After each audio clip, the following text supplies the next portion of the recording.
Hello and welcome to the latest Capital and Kayfabe. I am your co-host, JP Jampaz from the Two-Man Power Trip. Of course, joining me is the political pundit, the author, the journalist, the former campaign manager himself, Mr. Jack Hunter. Jack, welcome in. How you doing? Good to be here as always. I wanted to start off with something funny just because I thought it was great. Not necessarily like this guy at all, but I just thought it was funny that he put it out there and his team put it out there, and obviously has to do with politics and wrestling. So I don't know if you saw this, but I'll put this picture out here if you can see it in the middle here. Gavin Newsom, he's not only putting up memes, but videos and other stuff of him pretending, obviously it's Triple H beating up Vince McMahon, but it's Gavin Newsom with the head of himself instead of Triple H. And obviously, instead of Vince, you get Donald Trump, and he's beating him up. And then I think Obama was Shawn Michaels with a super kick, and he got the pedigree, and he gave Donald Trump. What did you think about this? What do you think about this this political onslaught by Gavin Newsom? I think it's great. I don't even like Gavin Newsom. I think he's completely just decimated California. It's horrible. Everything Joe Rogan said about him recently is totally true. That's why Joe Rogan left and went to Texas. But this is fun stuff. Who cares? Yeah. He's a Democrat. That's his party. They had a good night on Tuesday night, election night, yep. And he's having a little fun with it. I think it's great. Yeah, I encourage more of this across the ideological spectrum. A little bit of wrestling. I love that. I don't know if he's necessarily a wrestling fan, but obviously somebody on his team is, and they put that together and they put that out. So, kudos to them for that. There's people in politics, even in high up positions, that are more wrestling fans than they let on. I remember Andrew Yang is a big wrestling fan and likes Ricky Steamboat and stuff like that. But yeah, I think I've mentioned on here before, one time I was with Glenn Jacobs at the Heritage Foundation in Washington, D.C., and we were at a round table talking about politics and whatnot, I think economics primarily. And after it was over, one of the people was like, "Hey, I don't want to be that guy, but Kane, can I get a picture?" And he said, "Of course." And a line lined up immediately in the halls of the Heritage Foundation with all these people wanting to get a picture with Kane. These are Republican writers and thinkers and campaign people and stuff. So there you go. I love that. That's awesome. It kind of shows you like, hey, we were all fans. Now, one person showing that they're fan. Now we can all admit we're fans here. We can, all get a picture with them. Yeah, and when he first ran for mayor, like the local GOP didn't they knew he was a celebrity of some sort, but most did not understand like WWE and Kane and all that. They're like, why is this guy that's huge, running as a Republican for our mayor? Like they kind of, and then Undertaker came in and campaigned for him, and then Ric Flair came in and campaigned for him, and then he got an endorsement from Mick Foley, and all these people were coming to these events for the obvious reasons. And they kind of didn't know what to do with it. And eventually he won. But I just thought that was kind of funny that it kind of steamrolled him. So yeah. Yep. Love that. And interesting because you're talking about Newsom had a good night on a Tuesday night, which he did, and talking about also guys that are wrestling fans. And got to throw this out there. I don't know if you've ever seen that with Mamdani, who obviously is now the governor, if you will. He wins, or mayor. He wins in New York City there. Very interesting. He was at a Grand Slam when Kenny Omega fought Bryan Danielson, and then there's pictures of him kind of like marking out in the crowd. So he's even a wrestling fan. I do kind of remember that, and I think that's cool. Look, I have a very different take on his victory on election night. It had been a week ago when this comes out. Yep. I don't like his policies. I think socialism's failed everywhere it's been tried, and it's about to fail in New York City in a big way, and it's going to be a complete disaster. But he was the populist candidate. The mainstream of the Democratic Party did not like him. Hillary Clinton wouldn't endorse him, all that kind of stuff. That's the kind of energy you need left or right or anywhere else to really change things in this country. It's what animated Bernie Sanders people. It's what animated Trump people. It's what animated Ron Paul people at a time. That kind of energy, you should be welcomed.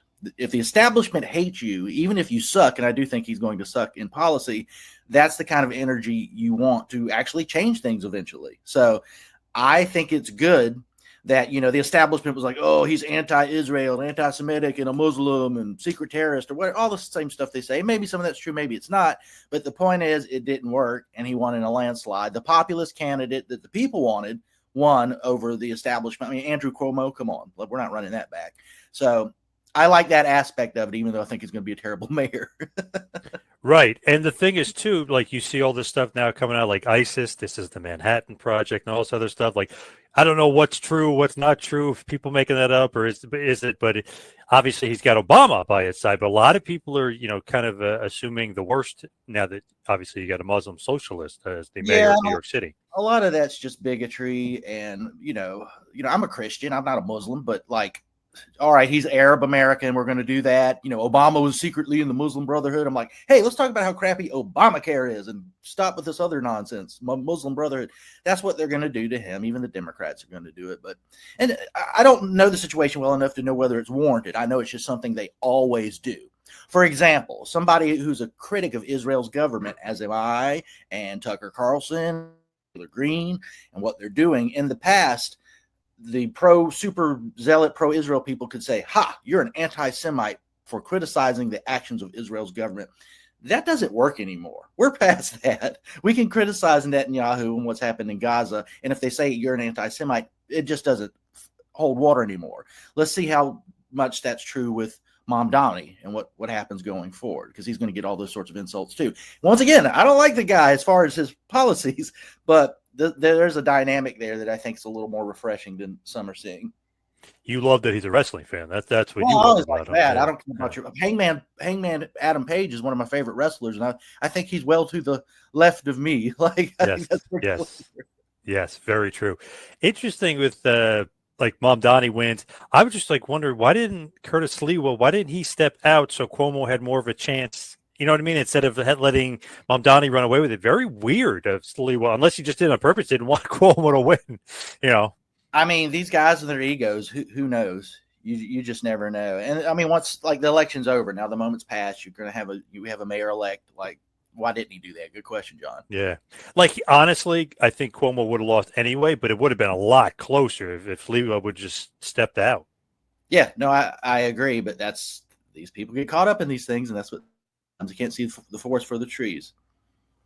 Very interesting with New Jersey, too. Obviously, Mikey Sherrill beats Jack. Jack, 3-time loser here. Maybe it's time to wrap it up and move along for him. She beat him by a lot, but a lot of people kind of didn't I guess, cover this or talk about this. A lot of bomb threats going on at polling places in New Jersey yesterday. So kind of odd, all the craziness going on, but she won by a fairly decent size amount, regardless of that.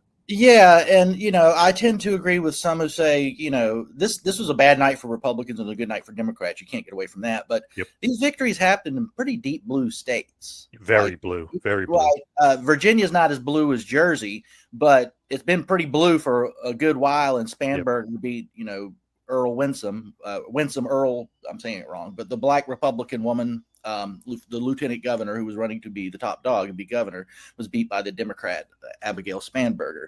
The New Jersey's governor's race. My advice to Republicans would be, hey, remember that MAGA populist stuff you ran on and America First and Drain the Swamp? Let's do that again instead of endorsing Lindsey Graham and getting rid of Doge and thinking about bombing Venezuela and all this crap. Like, let's get back to that, because that's what brought you to the dance. That's what brought in people who once voted for Barack Obama, who voted for Trump later. That's the kind of energy Mamdani had at his election. Right. What's up with Lindsey Graham? He's supporting Israel big time. Like, what's going on with Lindsey Graham? I don't know if I trust. I mean, he's an Israel first neoconservative. He always has been. One thing I could say I admire about Lindsey Graham, if we're admiring people whose policies I hate, no matter how unpopular neoconservatism gets at various points on the American right, he sticks to it. He does not run from it. I can't say that about Marco Rubio or even Nikki Haley, who wavers. They're all neocons. They're terrible. But he's a true believer, man. And if he can fool everybody into thinking that, hey, let's give unlimited money to Israel's government so they could kill all the women and children in Gaza, and that's America first. Hats off to you if you convince people that that's America first, including this president right now. I'm not saying he's right there, but that's what Lindsey Graham wants. That's what he stands for. He keeps getting reelected in South Carolina, but you can't find anybody that's like, yeah, I love Lindsey Graham. No Republicans will you find like that, but he keeps getting reelected. Crazy. Now, obviously, there's a lot of different topics we could discuss about this or Israel or whatever. But here's something very interesting that you sent my way that I wanted to bring up to you that I thought was very interesting and very intriguing. What is going on with Real American Freestyle? What is Alexis Wilkins, who, by the way, very attractive female, who's dating the FBI director, Kash Patel? Here they are. And this looks like it's at the RAF show, the Real American Freestyle show. So what is going on with her? And are they using FBI planes to get around? Like, what is going on here? That was the accusation. I believe it was a Guardian UK story that I shared with you, but it's his. Mm-hmm. I think Kash Patel's like 45 and she's like 26 or something, and obviously very gorgeous. We're looking at her right now. Out of Kash's league. No offense to Kash Patel, but just saying as a dude. But the story included that I guess she's performing with the Bischoff, the late Hulk Hogan's Real American Freestyle. Am I saying that right? That's Yep, RAF, Real American Kurt Angle's involved now. But like the accusation was that he was using FBI jets and stuff to haul her around to these wrestling matches or whatever, training or whatever it was. That's why I said it to you. I'm like, what the hell is this? Boy, does this fit our show perfectly, Capital and Kayfabe.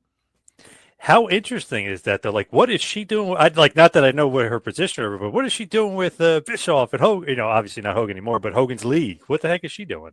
I don't know. Maybe they're trying to bring back the Nitro girls, and she's the first one. Who knows? But I had no idea, John. That hit me out of left field, just like when I said it to you. Just it looks like more of like an executive position or some sort of PR positioning. Maybe, or is she wrestling?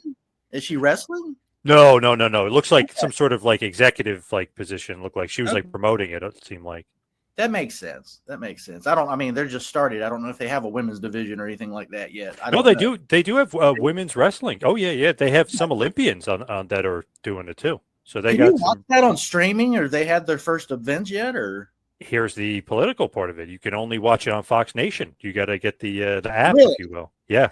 So, okay, I get Fox Nation when Scorsese comes out with news episodes about the Saints, if you're familiar with that. Yeah. Oh, yeah. He has new ones. I watch it, and then I just kind of let it lapse. So I guess maybe I can get it for that and to watch the Bischoff, Kash Patel's girlfriend wrestling promotion.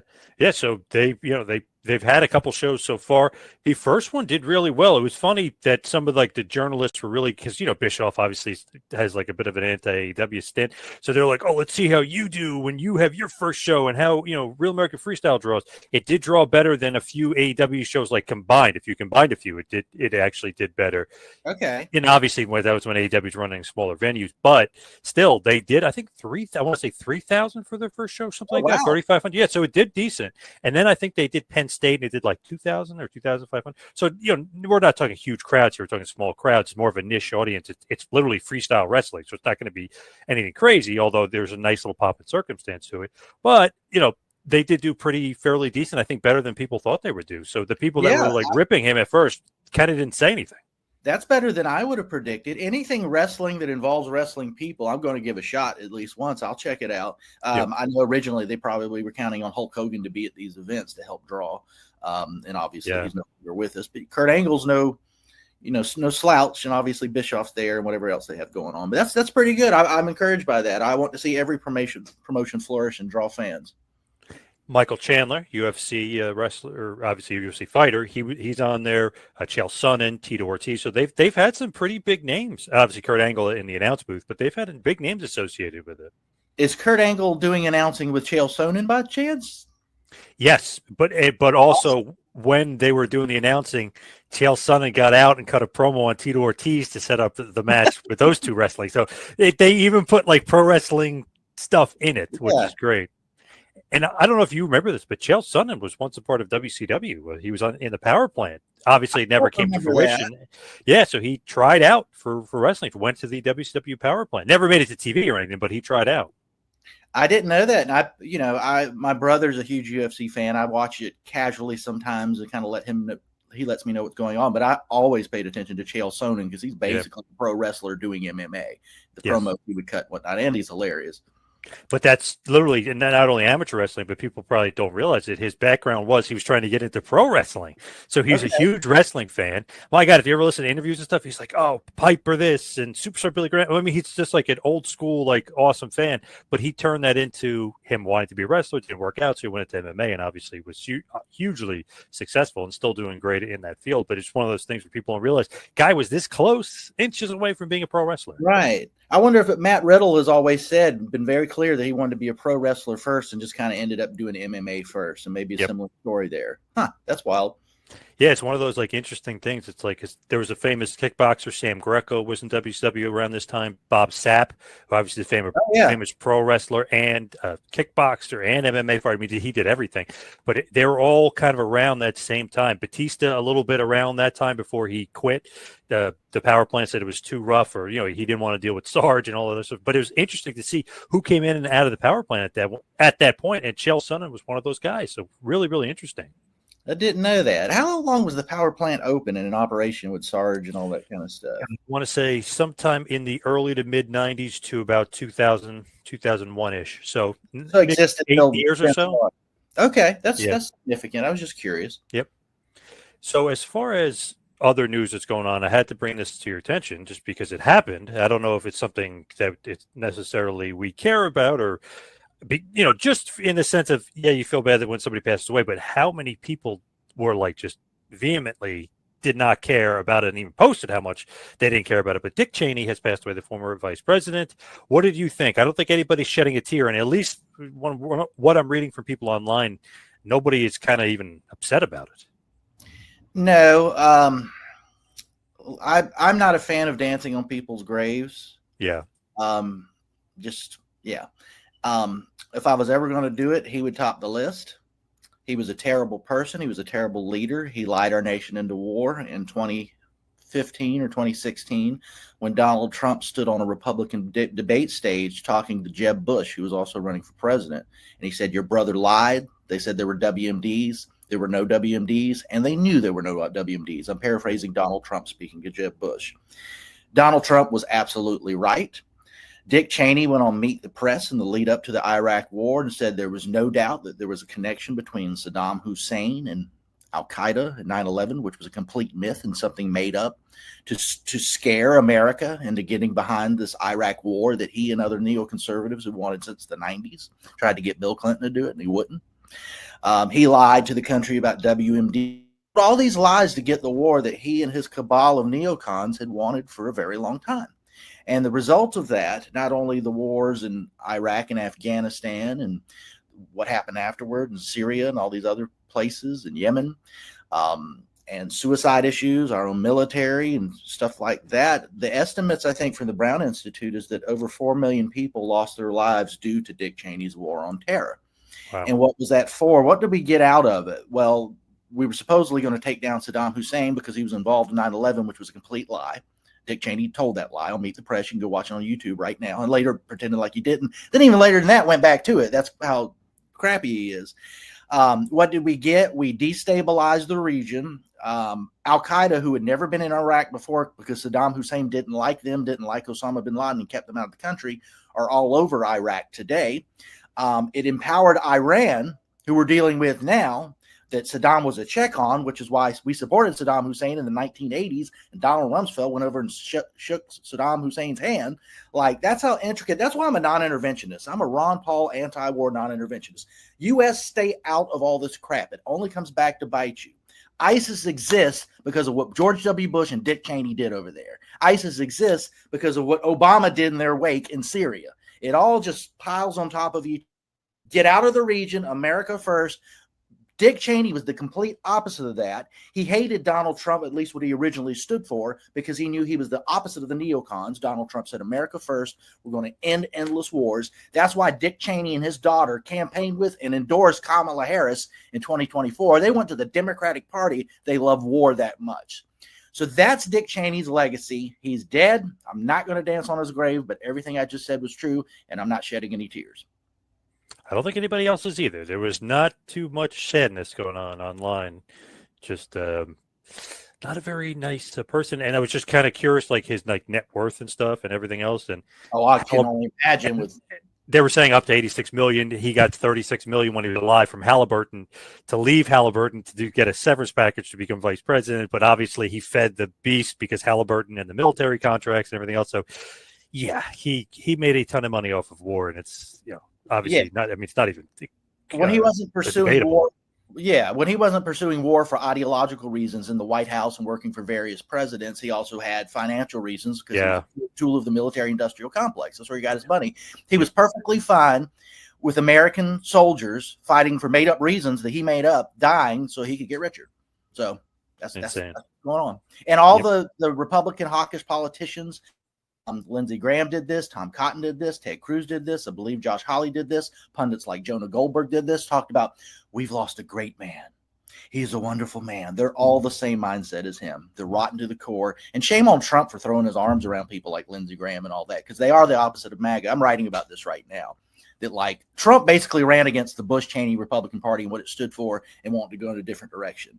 And now the people he's endorsing and throwing his arms around like Lindsey Graham represent that party. Mark Levin, people like that. So if Trump can't see it, I'm going to spell it out. I'm nobody, but I'm going to keep saying it. And no tears for Dick Cheney once again. Yeah. What's the latest on the government shutdown? Any sort of movement there? What anything going on? The 15th or 16th attempt, but we'll probably have surpassed that by the time people see this video, of Democrats refusing to reopen the government and agree to the Republicans' deal. Part of the Republicans don't want, it was, illegal immigrants shouldn't be able to get health insurance. Yep. But it's also, they want to have a thing where if you make over 100,000 or whatever, adjustments to the Obamacare system, the Affordable Care Act. It's a cost-saving measure for people who have more money. And Democrats don't want that to happen. They want the free government goodies for everybody, even if you can afford them, and despite the fact that we're $37 trillion in debt. So every time you see a Democrat talk about this being rescinded and how horrible the Republicans are and what they're doing to poor people, the Democratic Party has had 16 chances to end all this and have said no every time. So just saying. Damn, crazy. So let's talk a little wrestling here. I don't know if you saw Saturday night's main event or if you did see it on Peacock. What do you think of WWE Saturday night main event? Well, first, let's talk about how I saw it, because I don't have Peacock right now. I've got VPN, and as far as my TV was concerned, I was in London, England. And if you're in London, England, you can watch Saturday night's main event for free on YouTube. So that's what I did. Oh, nice. I love it. Is it, by the way, just to give them a little plug here, is it NordVPN or are you using Surfshark? Or NordVPN. Oh, Nord, okay. If you're in Canada, you have to have Peacock. But if you're in the UK, you get it free on YouTube. It's all these little intricacies you learn when you get one of these VPN gadgets. Yeah, you got to learn it. Yeah, because I remember I was telling you about HBO Max. It's in Mexico. If you know what I mean? So it's interesting. Each country is each of it to its own, like how you have to figure out how to watch wrestling. And I thought it was a good show. I thought it was one of their better Saturday night main events. I thought Punk was going to win and did, and I think that was the right call. I'm thinking of the other matches. I'm glad that Jade Cargill's the new women's champion. I think that was the right time for that, especially with her coming back after that long injury and everything. I just thought it was a good show at the bottom. I think they were firing on all cylinders, and that was good to see. What about Cody and Drew? Did you like Cody Rhodes retaining? I did, and I expected Cody to go over, and he did. I mean, he's the face of the company. I'm trying to think of what the other matches. Wasn't there a tag team match? Am I imagining this? Dom versus Rusev versus Penta. Yeah, and that was good. And Dominic, I continue to marvel. This guy that couldn't even open his mouth a year or two ago without everybody booing him is just like one of the most popular Nova wrestlers. Yeah. And even more so when he goes to Mexico. Like, he's popular with American audiences, but two things I love because Dominic's a heel. Like, everything he does is a-hole. Like, he's a heel. Yep. He's trying to make you not like him. When he goes to Mexico, he's like way over, being the son of Rey Mysterio probably helps with that. And being Mexican-American who can speak Spanish. Like, I get that. But also El Grande Americano is way over in Mexico. And I remember white lefty friends of mine, when that gimmick started, would offended, oh, this is racist and make fun of Latino. I'm like, you're a dumbass. Like, this is funny as hell. And so then you go to an actual majority Hispanic country, they obviously love it. Only dumb white lefties complain about stuff like that. But anyways, as it relates to Saturday night's main event, I thought Dominic was great.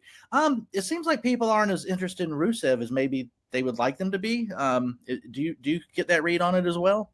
Yeah, interesting. Like, they brought him back. Remember, he was like the big post-WrestleMania return, the big surprise. And not that he hasn't been great, because a lot of his matches, even the Sheamus feud, like a lot of his matches stood out, but I just don't think that he's at that level that maybe they expected him to be at. You know what I mean? Like, oh, we signed a huge free agent. Even Aleister Black, they're in like that same level where it's like, I think they thought they would be like the main event guys, and they're not quite there. They're not quite getting that reaction. It's weird. So like Aleister Black on those indie days when he was Mike End, you look at this guy, looks good. Tommy End, yeah. Tommy End, sorry, not Mike End, Tommy End. It's been a while. But we all thought, as avid hardcore wrestling fans, like when this guy makes it to WWE or something else, bigger platform, he's going to, the sky's the limit. And then he's been popular at various times and stuff, but it never really has worked out in either company that way. And I can't really put my finger on it. You can complain about Triple H or Tony Khan's booking all day long, but I don't know that they can put their finger on it. It's not always necessarily that. I think the best shot he had was originally with Triple H and NXT Black and Gold and what they were doing. That kind of got sidelined by Vince and his creaky booking with the, his coffin comes, making it corny like the Monster Mash or something. But yes.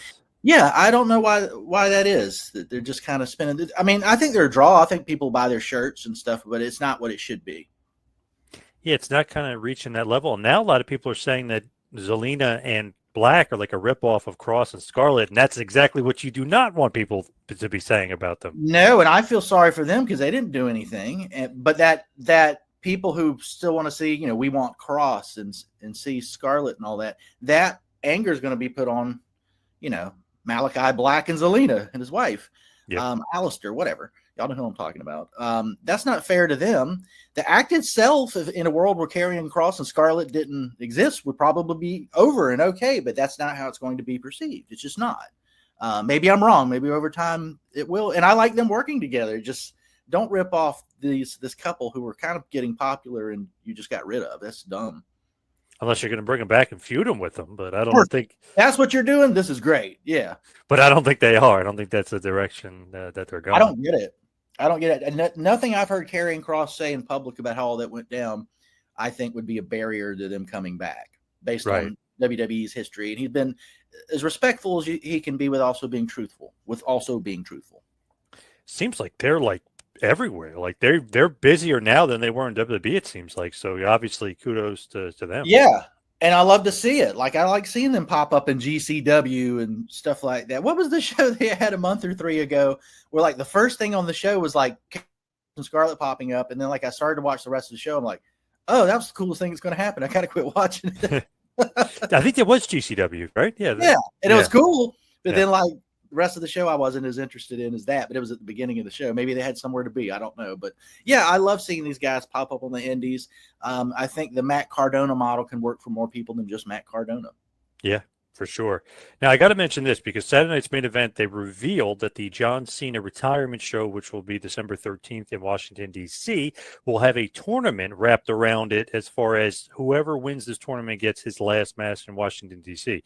Now, this to me, correct me if I'm wrong here, this is a bit of a misstep as far as booking and creative and putting this together. So you had the world title, which was up for grabs because of a Battle Royal winner in Jey Uso and the former number one contender who won the number one contendership a few weeks ago in CM Punk, who actually pinned Jey Uso to be number one contender, but Uso earned his title shot back because of the Battle Royal win, and they had their match at Saturday night's main event. Now, wouldn't it make more sense for a tournament to take place over the world title rather than a 48-year-old retired guy? You know what I mean? Like, am I crazy on that? I was like, wait a second, there's a tournament to see who faces a 48-year-old guy who's about to retire rather than a tournament for the world title? Like, it kind of seemed like backwards booking. I didn't quite understand it. I tend to agree with you. The title is something you would have a tournament for. But if there was an exception to that, I guess the last match with John Cena, who's the biggest star of his generation, that's something. I'm not completely mad at it. I do like hearing people speculate about who the last person's going to be that he faces. Do you have any guesses? I keep hearing like it could be Braun Breaker, it could be Dominic Mysterio, it could be Obafemi from NXT. I'm hearing like a lot of different speculations. Do you have anybody in mind, or anybody you were thinking? I was thinking of young guys, new guys, Braun Breaker, Obafemi. I wouldn't mind seeing Dominic. Not only is that Dominic's over, but he's a young guy. He's up and coming, even though he's there, if that makes sense. And I think he and John Cena and Rey Mysterio have a lot of respect for each other, and to be doing something for an old colleague with his son and what that looks like. I could be wrong. Dominic could even win. Yeah. So it probably would get cheered, So I don't know. There's lots of things they could do. And as a fan, I'm enjoying watching it. And I'll see where they end up. Like the video package is great and all, but I'm like, scratch my head. I go, wait a second. They're announcing a 16-man tournament with guys from Raw, SmackDown, NXT, and guys that aren't even on the roster. I've seen a tease that even some guys that don't even work here. And they're all fighting and wrestling to face Cena in his last match, his retirement match. I don't know, like something just wasn't clicking, even though the video package was great. And that's like, their bread and butter. But I was just like, that doesn't quite work for me. That and then like Adam Pearce on Raw stuff, they're picking names out of the hat and stuff, or out of the tumbler, if you will. I was just like, really? It's like, I don't know, something's just not clicking with me, and that I just didn't like that. I could see maybe I like it a little bit more than you do. You'd mentioned Obafemi earlier. To me, it's a no-brainer from a booking stance that he joins the main roster and beats Brock Lesnar pretty soon. That puts him over. That don't hurt Brock one bit. Brock wouldn't care. It's absolutely believable. Good God, look at Obafemi. Why wouldn't you do that? How long is Brock going to be around? For 10 years? Probably not. But he's here right now, and that's what you do. Have a feud, have him beat him at a big show. And that's the launch of Obafemi on the main roster. A lot of people will not know who he is. A lot of people don't watch NXT. The thing is, too, about that is Cena kind of wants to do, it looks like, and apparently he's kind of the one pushing for it. He wants to be the one that's kind of putting over like a young guy or doing what Kurt Angle kind of did for him when he debuted. And that's kind of what he wants to go for. That's why Braun Breaker maybe should beat him or something. Like he's a heel. You can boo him if he beats John Cena. Maybe they have Cena win in the last match. I don't know. I think a lot of it has to do with what John Cena wants to do. Triple H has pretty much said that, except when Brock came back and Triple H was like, yeah, that's what Cena wanted. And Cena was like, I know what you're talking about. I knew it. They told me. That is so funny too, because even The Rock was like, oh yeah, Cena kind of just deciding this and that. And then he's like, well, I didn't decide that I was wrestling Lesnar.